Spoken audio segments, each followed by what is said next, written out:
Haleluya, haleluya. Bapa, kami bersyukur untuk setiap pujian, penyembahan yang kami naikkan di hadapan Tuhan. Biarlah itu dupa yang harum di hadapan-Mu ya Bapa. Saat ini kami rindu untuk mendengarkan kebenaran firman-Mu.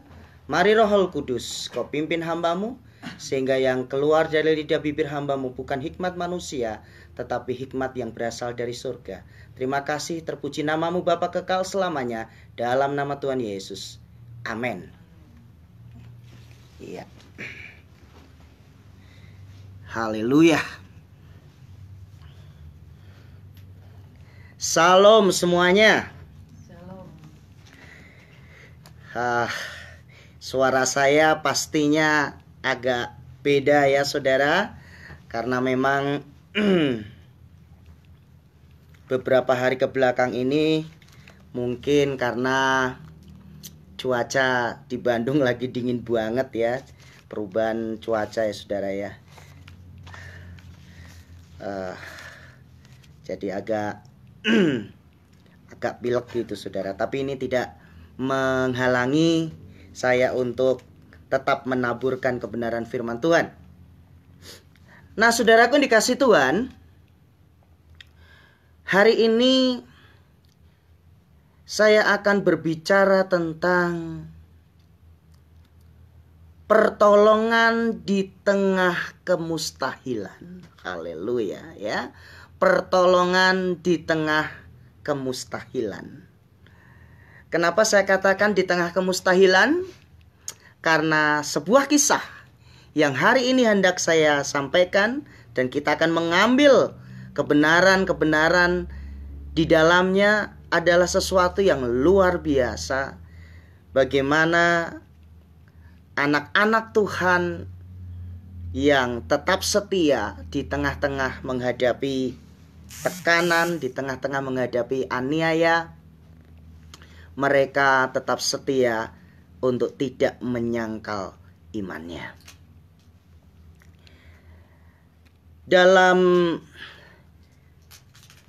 kidung pujian penyembahan setiap jam 00, saya pernah membahas tentang raja yang ada di kisah ini, yaitu ketika dia dihukum oleh Tuhan karena kecongkakannya. Nah, hari ini kita akan melihat ya, bagaimana cara pandang seseorang menghadapi kesulitan itu akan menentukan bagaimana reaksi dia dalam menyikapi hal tersebut.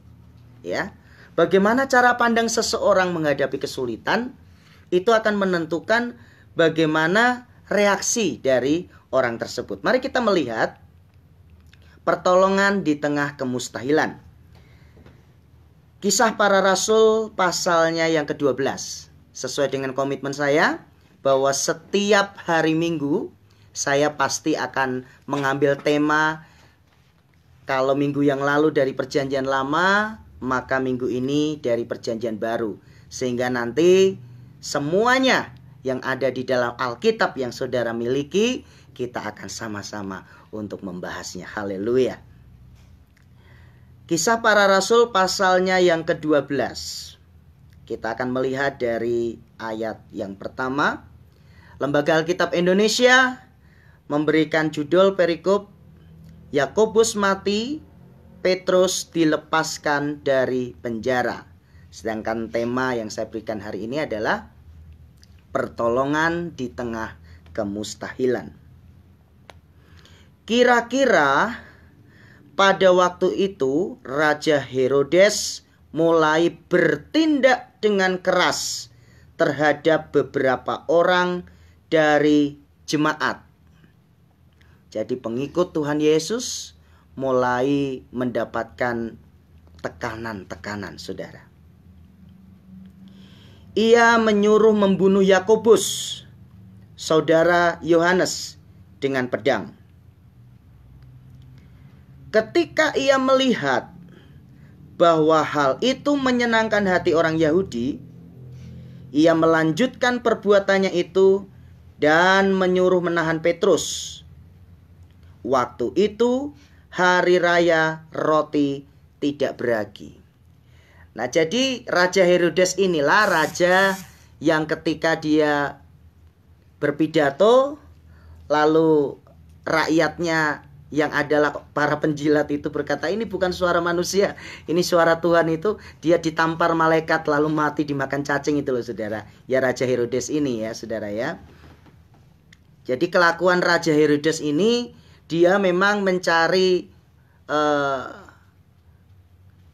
supaya dukungan ya, mencari dukungan dari orang-orang Yahudi yang tidak suka pada murid-murid Tuhan Yesus seperti itu ya. Jadi ketika Yakobus ditangkap lalu dibunuh, orang-orang Yahudi senang, dia melanjutkan pengejaran kepada saudaranya.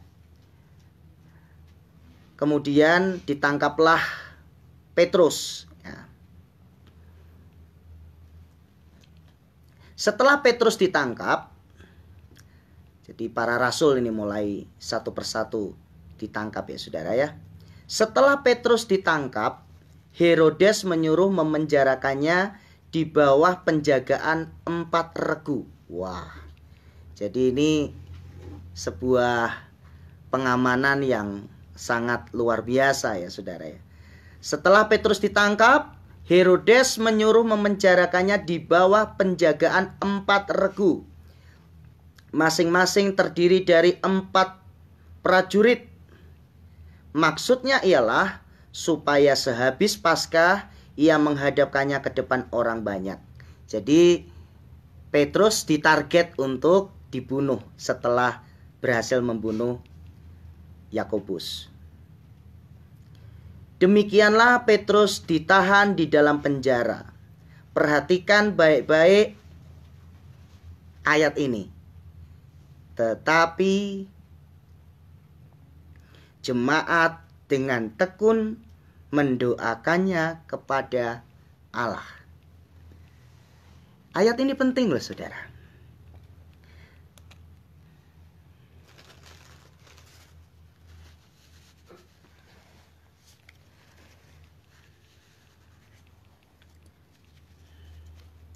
Soliditas, kekompakan, kesehatian itu mendatangkan mukjizat.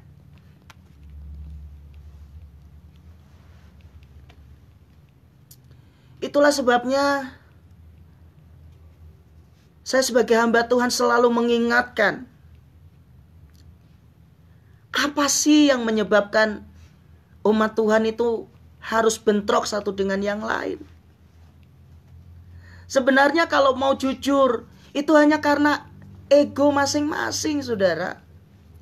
Padahal kalau kita melihat dari ayat ini,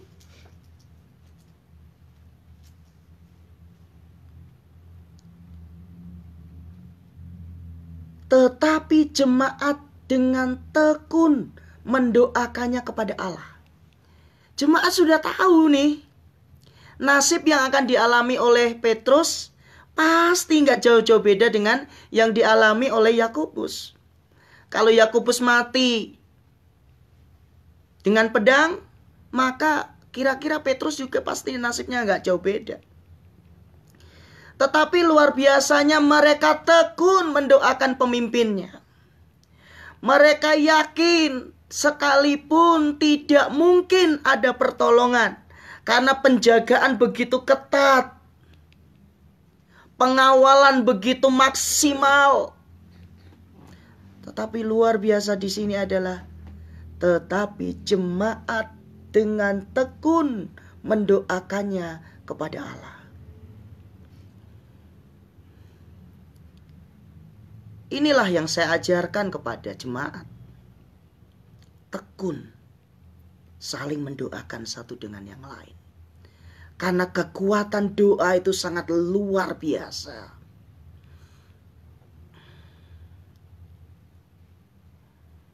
Saudara, saya punya komitmen setiap jam 00 kidung pujian dan penyembahan. Tapi ketika saya udah dalam keadaan kurang sehat, Saya berkata kepada istri saya, tolong saya. Gantikan saya untuk sementara. Sementara saya memulihkan kondisi kesehatan. Sementara istri saya melayani Tuhan jam 00. Saya di kamar. Saya doakan. Tuhan, urapi istriku. Supaya dia jadi berkat buat setiap orang yang mendengarkan kidung pujian dan penyembahan. Baik secara langsung maupun siaran ulang. Nah saudara, saling mendoakan ini penting. Dimulai dari keluarga. Gimana suami istri? Suami istri saling mendoakan enggak? Gimana orang tua dengan anak? Sudah bisa saling mendoakan tidak? Itulah sebabnya kenapa iblis paling senang menghancurkan anak-anak Tuhan itu mulai dari keluarga. Ketika keluarga itu rapuh, tidak ada kekuatan doa di dalamnya. Masing-masing dengan kesibukannya sendiri, masing-masing dengan kesenangannya sendiri. Hati-hati saudara. Di sini kita melihat di tengah kemustahilan umat Tuhan dengan tekun mendoakannya kepada Allah. Perhatikan ayat yang ke-6 dari Kisah Para Rasul pasal yang ke-12. Pada malam sebelum Herodes hendak menghadapkannya kepada orang banyak, semalam sebelum mau dihadapkan ke orang banyak, kemudian mau dieksekusi, perhatikan. Petrus tidur di antara dua prajurit. Ya. Petrus tidur. Haleluya. Saya kalau baca Alkitab saudara, saya nggak mau bacanya cuma sekali saudara. Nggak puas. Saya membaca 2 kali juga nggak puas. Saya maunya membaca lalu saya nemukan sesuatu di dalamnya. Saya selalu membuka hati. Kok bisa ya Tuhan? Dalam kondisi mau dieksekusi kok bisa tidur gitu loh. Petrus tidur di antara 2 orang prajurit terbelenggu dengan 2 rantai. Selain itu prajurit-prajurit pengawal sedang berkawal di muka pintu. Dalam kondisi dirantai, bisa-bisanya tidur saudara. Jadi ini Petrus, dia dirantai. Ini ada prajurit di sisi kiri, ada prajurit di sisi kanan. Dia bisa tidur saudara. Nggak tahu apakah dia juga cerita sama prajurit apa nggak dijelaskan di sini. Tetapi saya nanya ini sama Tuhan ya. Ini kok heran ya Tuhan. Dalam kondisi dia mau dihukum mati, tapi kok bisa tidur ya? Apakah rasa takutnya Petrus ini sudah hilang atau gimana sih?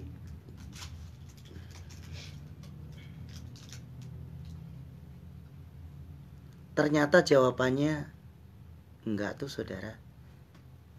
Perasaan takut pasti ada, itu manusiawi. Tetapi shalom yang dari Tuhan itu menyertai anak-anaknya yang sudah menyerahkan seluruh hidupnya kepada Tuhan. Katakan amin.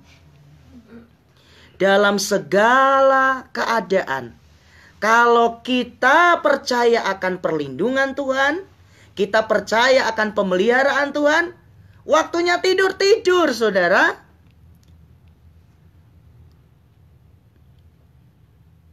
Jangan waktunya tidur mikir, aduh nanti gimana ya. Udahlah, nanti biarkan nanti saudara. Waktunya tidur ya tidur gitu loh. Kan firman Tuhan bilang Tuhan memberkati anak-anaknya pada waktu tidur.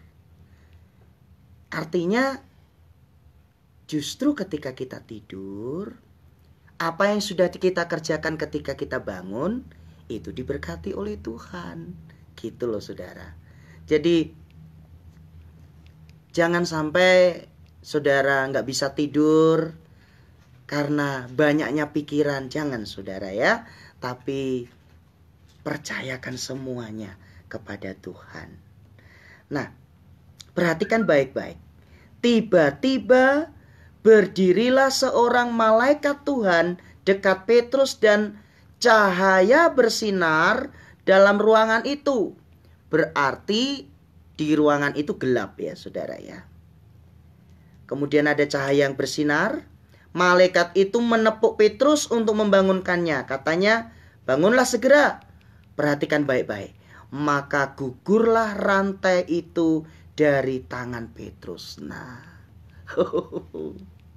nggak perlu pakai kunci ganda saudara ya.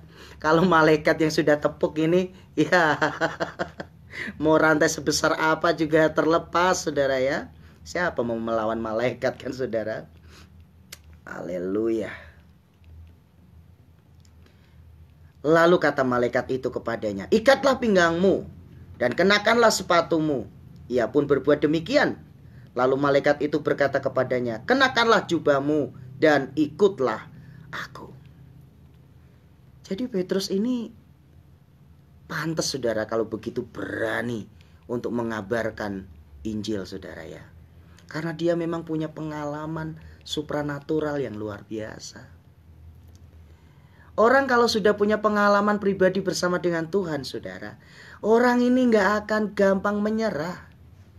Mengalami intimidasi seperti apapun itu gak akan membuat dia kapok, tidak. Tetapi dia akan terus melayani Tuhan.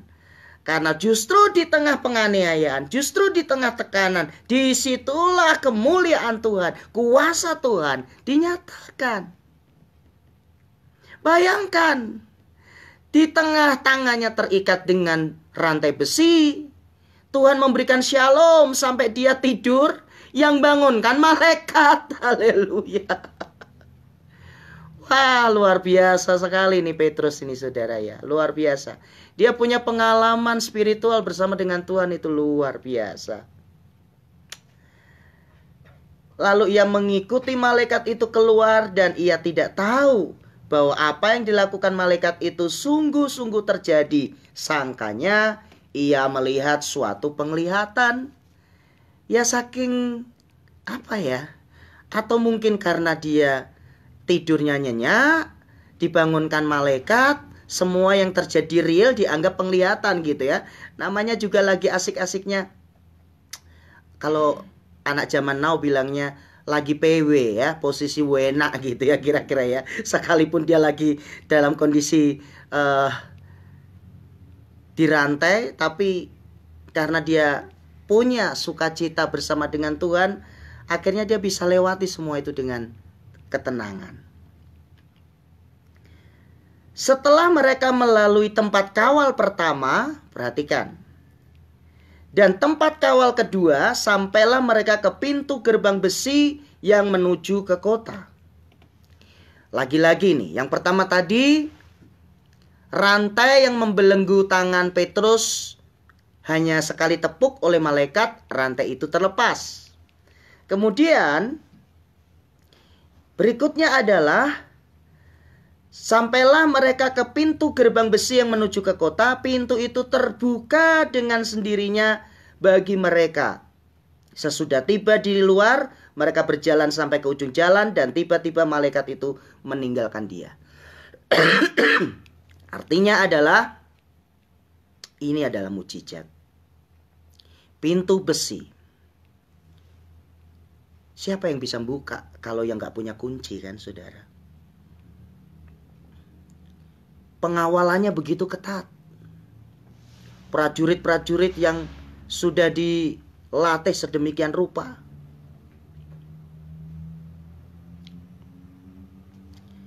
Dan setelah sadar akan dirinya, Petrus berkata, sekarang tahulah aku benar-benar bahwa Tuhan telah menyuruh malaikatnya dan menyelamatkan aku dari tangan Herodes dan dari segala sesuatu yang diharapkan orang Yahudi. Setelah semuanya terjadi, barulah Petrus menyadari bahwa apa yang dia alami itu bukan mimpi, tapi nyata. Kadang kita ngalami sama ya saudara, sekalipun versinya beda. Hidup ini kadang terasa kayak mimpi, tapi nyata. Ya, Jujur ya saudara ya, bahwa di tengah situasi pandemi COVID seperti sekarang, di mana kehidupan belum normal-normal banget, tentu kita aminkan bersama, kita bisa jalani hari-hari ini itu karena Tuhan. Gak mudah memang, tapi itu tadi ya, seperti mimpi tapi kenyataan. Bahwa pertolongan Tuhan, bahwa pembelaan Tuhan, bahwa mujizat Tuhan itu nyata. Justru dalam situasi seperti sekarang ini, kami hamba-hamba Tuhan melatih jemaat untuk saling memperhatikan satu dengan yang lain. Nyatakan kasih-Mu satu dengan yang lain. Berikan perhatian satu dengan yang lain. Dengan bentuk apapun. Nah, disitulah akhirnya kita semua bisa merasakan betapa Tuhan itu memang ajaib. Memang tidak mudah, tetapi bisa karena pertolongan Tuhan. Dan setelah sadar akan dirinya, Petrus berkata, "Sekarang tahulah aku benar-benar bahwa Tuhan telah menyuruh malaikatnya dan menyelamatkan aku dari tangan Herodes dan dari segala sesuatu yang diharapkan orang Yahudi." Dan setelah berpikir sebentar, pergilah ia ke rumah Maria, ibu Yohanes yang disebut juga Markus. Di situ banyak orang berkumpul dan berdoa. Lagi-lagi di sini, di situ banyak orang berkumpul dan berdoa. Haleluya. Saudara, doa itu penting. Katakan amin. Kekuatan doa itu luar biasa.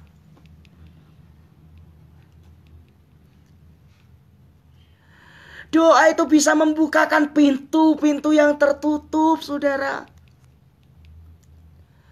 Doa itu begitu dahsyat kuasanya.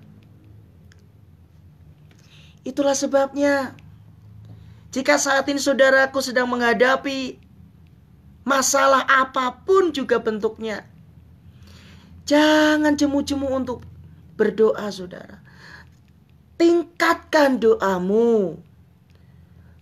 Pertekun doamu. Karena Alkitab mencatat bahwa untuk kedua kali jemaat dengan tekun berdoa. Mereka ketika berdoa gak ngerti, saudara. Hasil doanya itu apa, mereka gak ngerti. Tetapi yang mereka lakukan, mereka hanya berdoa saja. Mereka hanya taat saja.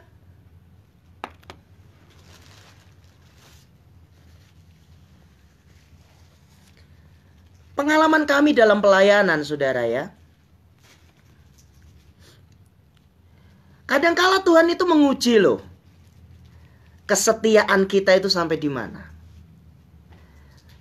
Saudara jangan berpikir kalau sudah pendeta seperti saya, hari ini berdoa, hari ini dijawab Tuhan. Oh, enggak juga, saudara. Enggak juga. Kadangkala Tuhan juga izinkan sampai di mana imanmu, hei hambaku. Ya. Tetapi lagi-lagi saya mengajarkan kepada jemaat untuk percaya kepada Tuhan, maka Tuhan juga menuntut. Jangan kamu cuma pintar ngomong. Nah, sekarang ada seperti ini, masihkah kau percaya? Nah, kan begitu, saudara. Dalam pengalaman pelayanan begitu banyak cerita yang saya alami, yang kami alami dalam pelayanan tentang kuasa Tuhan melalui doa. Itulah sebabnya, ayo, apapun yang saudara saat ini sedang hadapi. Mungkin engkau saat ini mungkin sudah bosan, kau berkata, aduh pendeta, doa yang model bagaimana lagi lah. Doa puasa udah, doa ini, doa itu, yang gimana lagi lah. Intinya bukan yang gimana lagi, saudara. Intinya adalah sikap hatimu ketika engkau berdoa. Berdoa itu bukan tuntutan kepada Tuhan agar Tuhan mengabulkan apa yang kita inginkan. Oh tidak, itu keliru. Doa adalah ungkapan sikap hati kita yang meyakini Tuhan turut campur aktif dalam setiap lini kehidupan kita. Saya mau bersaksi.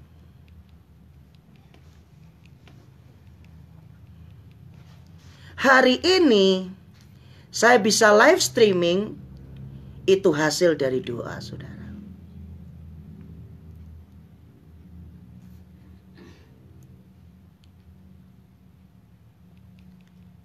Sampai tengah malam, bahkan pagi, saya terbangun, saya hanya minta satu hal.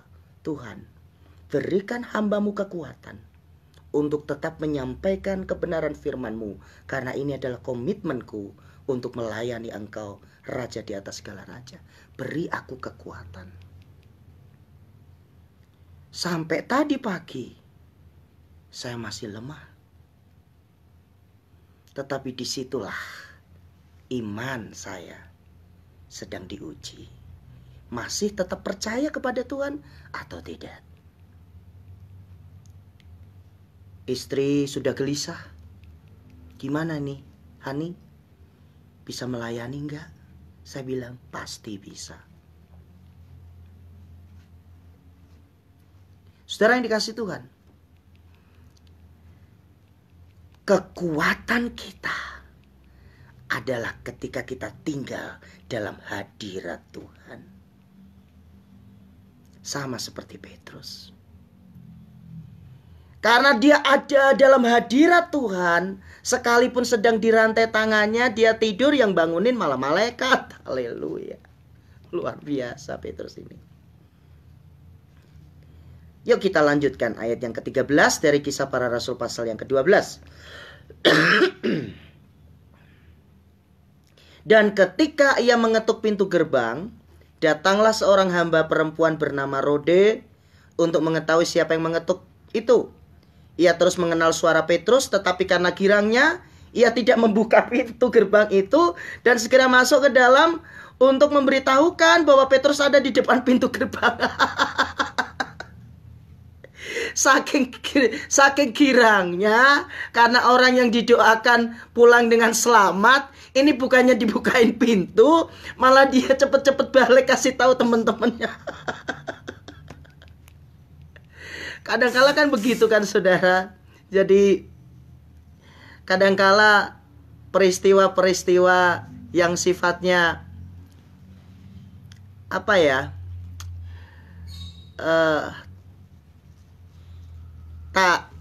nggak bisa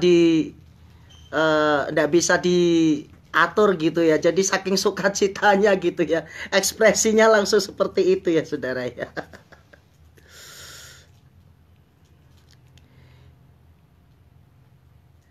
Kata mereka kepada perempuan itu, engkau mengigau. Akan tetapi ia tetap mengatakan bahwa benar-benar demikian. Spontanitas ya saudara ya.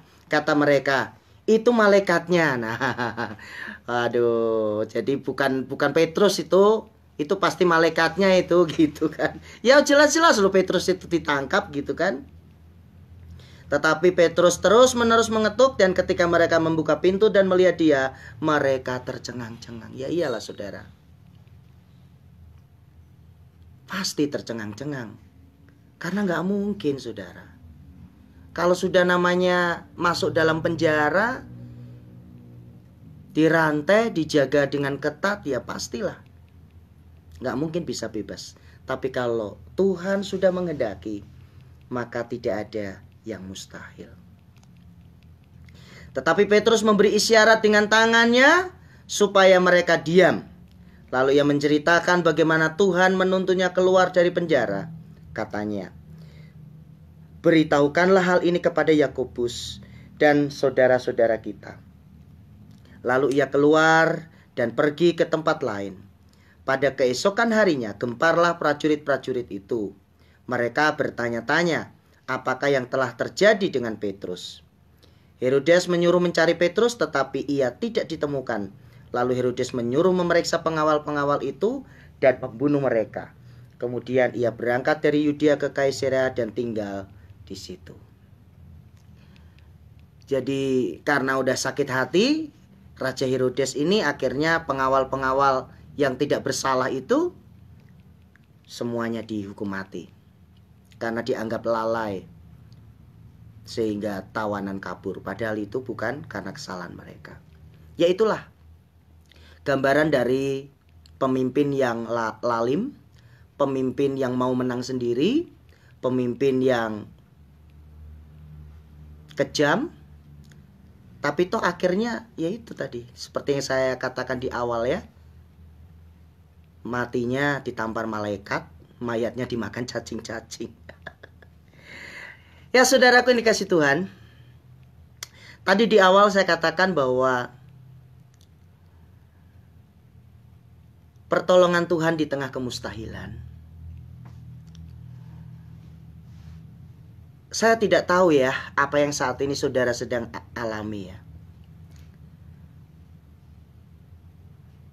Apapun itu, mungkin engkau berpikir bahwa kayaknya sulit Pak Pendeta. Masalah yang aku alami ini complicated.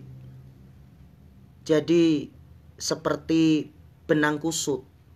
Mesti diurai dari mana nggak tahu lagi, nggak jelas. Jadi kayaknya udah nggak mungkin deh. Jangan begitu saudara. Tidak ada kata benang kusut di mata Tuhan. Serahkan kepada Tuhan. Maka Tuhan akan bertindak. Yang penting saudara jangan ragu bahwa pertolongan Tuhan itu selalu datang tepat pada waktunya. Nah, saudara yang dikasih Tuhan, dari kisah ini kita belajar beberapa kebenaran. Yang pertama, manusia mereka-rekakan yang jahat, Tuhan mereka-rekakan yang baik. Amin. Manusia mereka-rekakan yang jahat, Tuhan mereka-rekakan yang baik. Manusia, dalam hal ini Raja Herodes, mereka-rekakan supaya seperti Yakobus dipenggal dengan pedang, maka dia sudah merencanakan untuk menghukum mati Petrus. Tetapi Tuhan beracara lain. Tuhan menyelamatkan Petrus dengan caranya yang ajaib, yaitu mengutus malaikatnya. Sehingga sekuat apapun penjagaan manusia, kalau Tuhan sudah berkehendak lepas, pasti lepas. Mungkin saat ini engkau sedang mengalami hal seperti apa yang saya sampaikan. Ada orang-orang yang mereka-rekakan yang jahat dalam kehidupanmu. Mungkin ada yang memfitnah engkau, sehingga engkau diturunkan dari jabatanmu. Jangan sakit hati, saudara. Promosi datangnya dari Tuhan. Bila kau yang membuka pintu, tak ada satupun dapat menutupnya. Kan gitu, saudara. Aminkan. Kekristenan itu bukan katanya, bukan. Kekristenan itu pengalaman berjalan bersama dengan Kristus.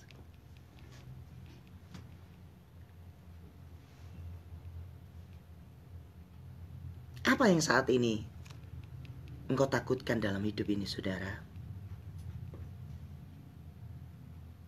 Serahkan semua kepada Tuhan. Tuhan pasti menolong saudara. Bagaimana caranya Tuhan menolong, kita nggak ngerti. Tetapi yang kita ngerti, Tuhan pasti menolong. Seperti yang tadi saya saksikan, saudara. Saya pun sebagai hamba Tuhan, kadangkala masih terus dilatih sama Tuhan loh. Kadangkala sampai detik-detik terakhir gitu, karena saya bilang, loh Tuhan, kok Tuhan yang benar nih. Tapi Tuhan itu tidak pernah terlambat, saudara. Tuhan itu selalu tepat pada waktunya. Bayangkan tadi pagi aja sudah tadi saya bangun itu sekitar jam 6 ya. Jam 6 pagi itu saya masih menggigil. Istri masih bertanya, bisa bawa firman? Bisa, saya bilang.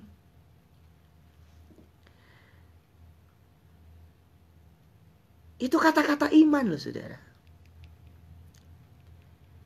Sementara saya sampaikan firman, saya sehat.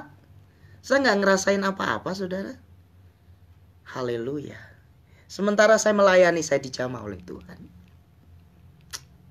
Itulah pengalaman pribadi bersama dengan Tuhan, saudara ya. Yang pertama, manusia boleh mereka-rekakan yang jahat. Tapi Tuhan mereka-rekakan yang baik. Kemudian yang kedua,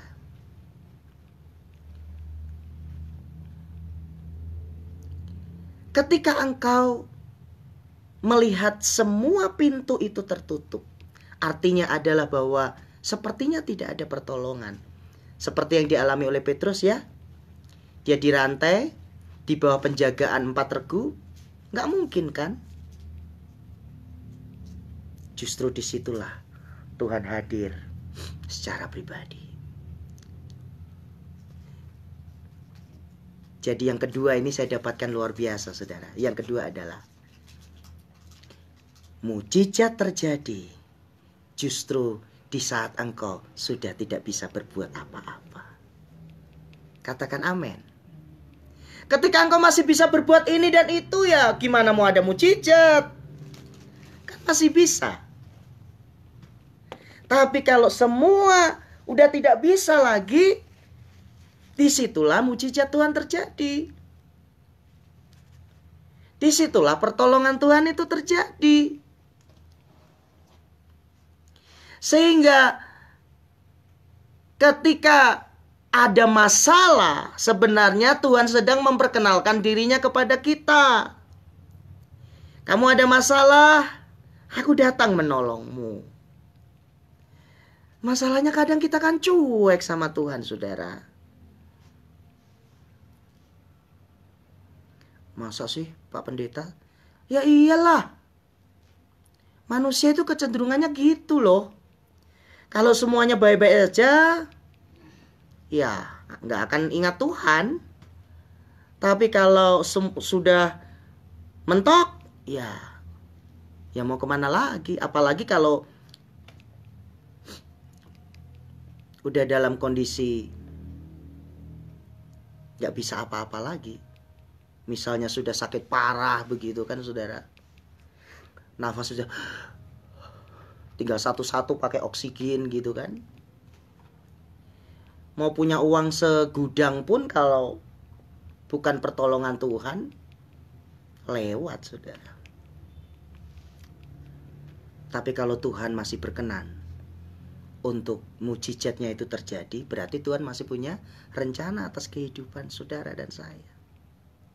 Jadi apapun masalahmu, percaya, justru di saat semua pintu itu tertutup, Tuhan datang untuk memberikan pertolongan. Yang ketiga, yang terakhir, tetaplah dalam imanmu kepada Tuhan. Jangan ragu, jangan bimbang, yakin bahwa pertolongan Tuhan itu selalu datang tepat pada waktunya. Seperti jemaat mula-mula ini, saudara, dia tetap tekun berdoa. Sekalipun mereka tidak tahu jawaban Tuhan atas doa mereka itu seperti apa. Gak peduli. Mereka tetap berdoa. Mereka tetap berdoa. Akhirnya Tuhan mendengarkan doa orang banyak itu dan menyelamatkan Rasul Petrus. Seberapa banyak saudara berdoa untuk orang-orang yang saudara kasihi? Mungkin orang yang saudara kasihi itu sudah terlalu banyak menyakiti engkau. tapi engkau tetap mendoakannya. Ingat, ketika dia diselamatkan, engkau punya investasi besar dalam hidupnya.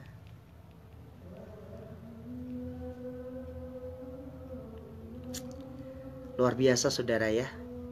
Jika ada seseorang yang menyakitimu, lalu engkau doakan dia dengan berkata, "Gak apa-apalah Tuhan, dia menyakiti aku. Yang penting cukup aku aja yang disakiti." Setelah itu dia berubah dan dia tidak menyakiti orang lain lagi, karena engkau sudah mengubahkan hidupnya. Luar biasa. Itu yang namanya besar hati saudara. Memiliki hati yang lapang. Dan Tuhan pasti memuji engkau. Haleluya. Baik saudara dikasih Tuhan, inilah firman Tuhan yang bisa saya bagikan di hari Minggu ini. Kiranya ini bisa menjadi berkat buat saudara semua. Pertolongan Tuhan di tengah kemustahilan. Amin. Baik, mari kita akhiri ibadah live streaming kita pada hari Minggu ini. Mari kita berdoa. Bapa, kami mengucap syukur untuk ibadah live streaming yang sudah berjalan dengan lancar dari awal sampai akhir. Kami bersyukur ya Tuhan. Itu karena kemurahan Tuhan. Biarlah setiap pujian yang kami naikkan di hadapan Tuhan itu boleh menjadi dupa yang harum di hadapan Tuhan. Demikian juga setiap firman Tuhan yang kami dengar hari ini itu boleh menguatkan iman kami. Agar kami menyadari bahwa sekalipun manusia mereka-rekakan yang jahat, Tuhan Engkau mereka-rekakan yang baik. Bahwa ketika pintu itu tertutup, Engkau datang memberikan pertolongan. Dan kami harus terus tekun berdoa karena pertolongan Tuhan datang bagi orang yang setia kepada Tuhan. Terima kasih. Kami berdoa untuk Bapak Presiden, Bapak Joko Widodo, Bapak Wakil Presiden, Bapak Ma'ruf Amin, Menteri Kabinet, jajaran pemerintahan dari tingkat pusat sampai daerah, TNI dan Polri, semuanya diberkati Tuhan. Seluruh rakyat Indonesia diberkati Tuhan. Kami semua bisa memerangi wabah corona ini dengan pertolongan Tuhan, dengan tetap menjaga protokol kesehatan. Terima kasih ya Bapa. Kami mengucap syukur karena Engkau sungguh baik. Untuk semua yang mengikuti ibadah ini, baik secara live streaming maupun siaran ulang, ataupun melalui channel YouTube, semuanya diberkati Tuhan. Terima kasih Bapa. Terpujilah namamu kekal selama-lamanya. Mari saudaraku dikasih Tuhan, angkatlah kedua belah tanganmu tinggi-tinggi dan terimalah berkat Tuhan. Damai sejahtera yang melampaui segala akal dan pikiran itu kiranya menyertai kehidupan saudara-saudara. Maka sekarang saudara-saudaraku dikasih Tuhan, terimalah anugerah dari Bapa di surga, kasih sayang dari Tuhan Yesus Kristus, dan persekutuan dengan Roh Kudus kiranya menyertai kehidupan kita mulai siang hari ini sampai Maranatha. Amin. Terima kasih untuk Bapak Ibu yang mengikuti ibadah hari Minggu ini. Tuhan Yesus memberkati. Shalom.